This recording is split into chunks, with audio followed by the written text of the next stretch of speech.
Good day, just for today's video, magbaback to reality ako. So, back tayo sa store, sa R&J store for today. Dahil namili na naman kami ng mga, grocery na naman kami sa PX ngayong araw. Dahil fiesta sa amin tomorrow, so nagbili kami doon ng mga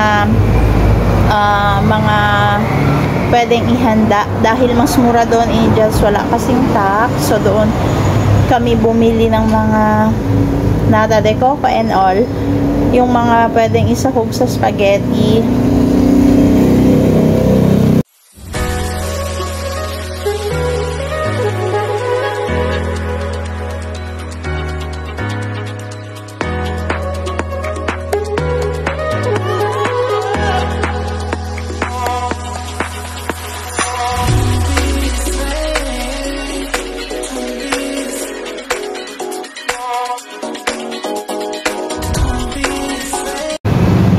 So, yun nga, Angels, bumili kami ng mga items uli sa may PX ngayong araw.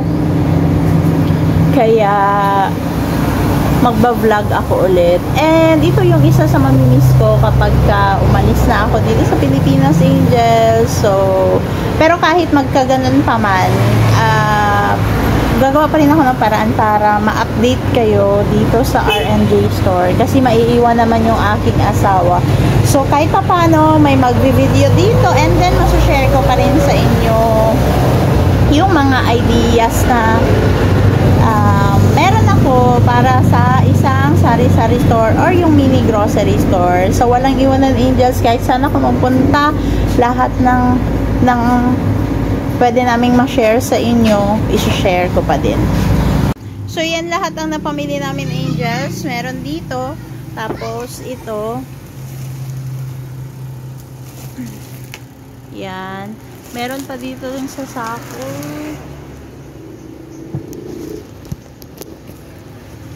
Mga sabon karamihan and coffee. Ayan, tsaka may isang sako pa. Ayan. Puro kape ito dito and gatas. So, yan lahat. Yan lahat yung mga napamili namin, Angels. Nilagay na lang dito kasi nakulangan kami ng ganitong basket.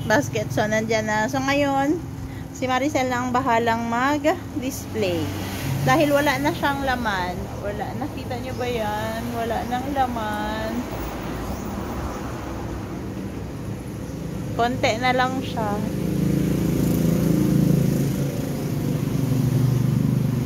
Pasensya sa maingay na kapaligiran, Angels. Balik na naman ako sa aking gawain na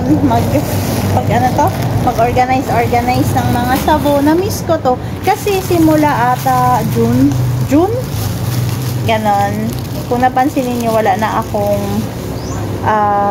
vlog regarding dito sa main store. Kasi medyo na-busy ako, Angels. Kasi actually, dapat nung June pa ako may interview sa Manila, kaya lang hindi pa kompleto yung papers ko, so hindi ako na-interview, hindi ako nakapunta sa Manila. And then medyo na busy na din sa hospital kasi basta maraming ganap sa buhay ko, and kaya yun medyo naglaylo ako sa pagbablog regarding dito sa sari-sari store namin, Angels. Pero ngayon na-miss ko siya, kaya balik na naman ako mag-vlog, and hindi ko alam kung hanggang kailan ako magba-vlog na naandito pa ako sa aming mini grocery. So, kaya habang nandito ako, sabi ko sa sarili ko, itry ko na magba-vlog kasi ito talaga isa sa mamimiss ko. Yung aming tindahan.